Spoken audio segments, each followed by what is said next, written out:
Bucharest, 7 December 1964. Tien, Cenk. In the meantime, Veronica had moved from Poiana to our home in Bucharest. On this day, December 7, 1964, Veronica, János, and I were together, and we received a visit from the Chinese philosopher Tien.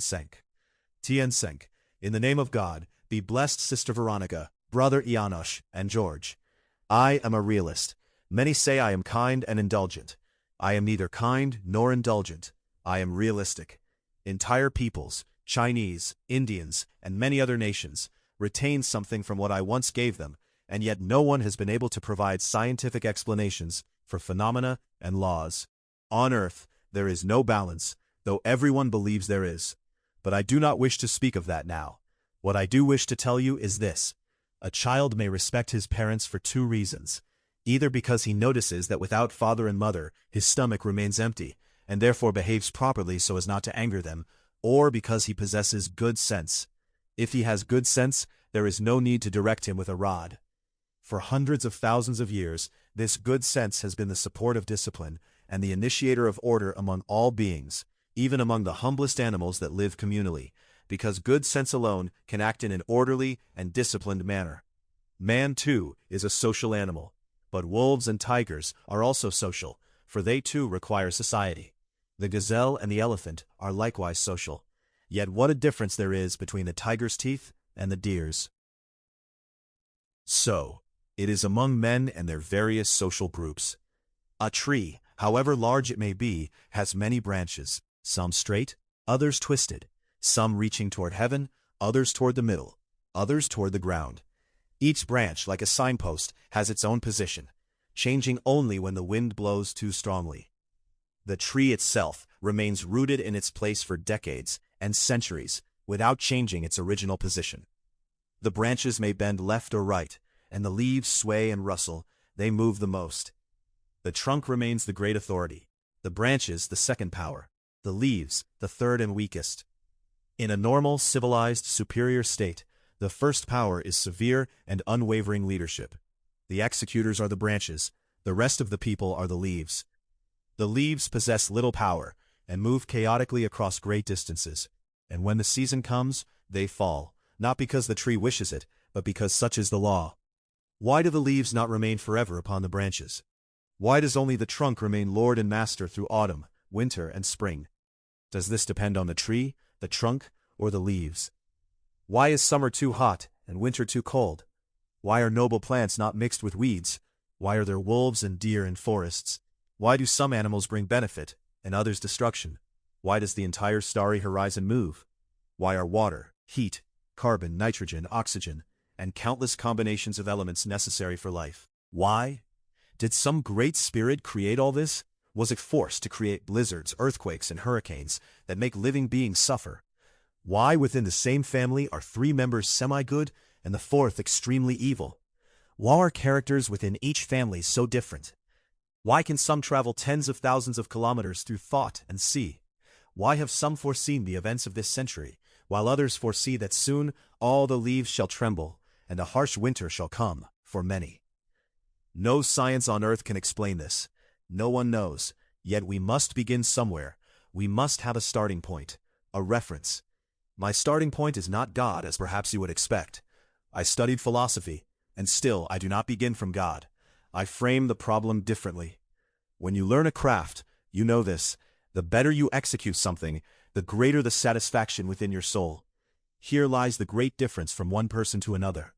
Those who work little and poorly are always the ones expecting the greatest reward and praise, while those who work beautifully and diligently desire no praise at all. They resemble children who leap over a stick and cry out, "Mother, look what I did." And if the mother does not clap and praise them, the child becomes upset. Thus the child grows up praised for trivial things, eventually becoming so self-assured that he believes no misfortune can ever befall him or his social group.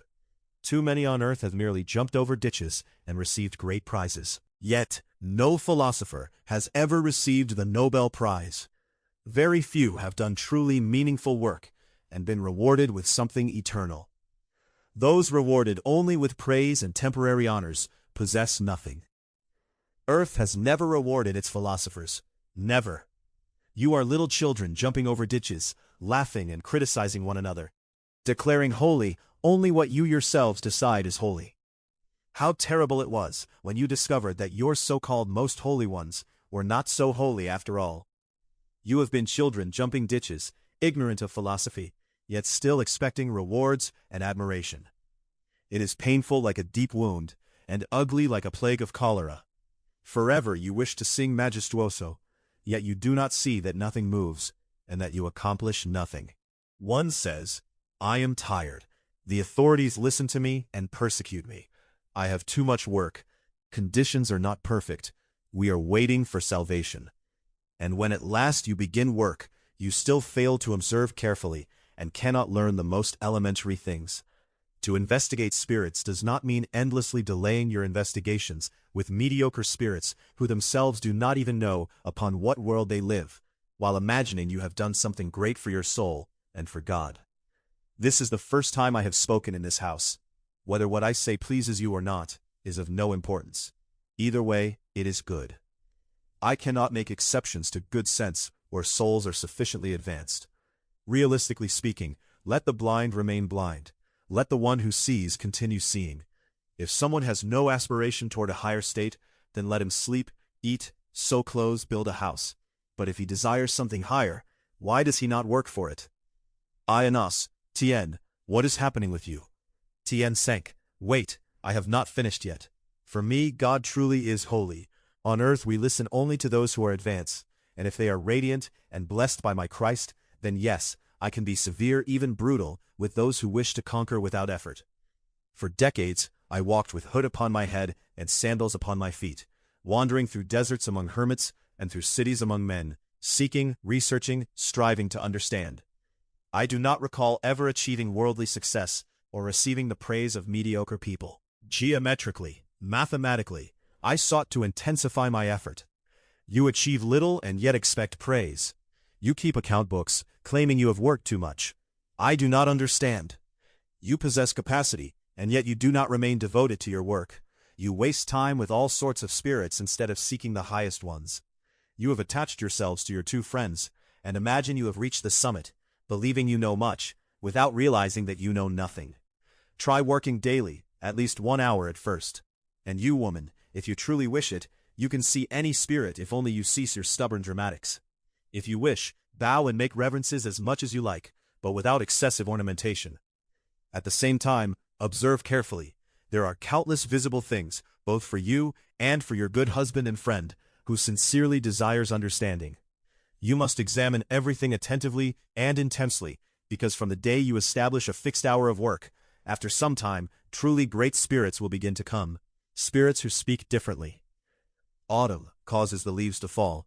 They detach from the branches and are scattered chaotically by the wind. So are human beings. There is no order, only scattering and disintegration everywhere. Be more disciplined. You imagine your work is already complete, and that heaven should now bless you while you cease laboring. Learn this, you have not even truly begun your work. Both of you still leave much to be desired.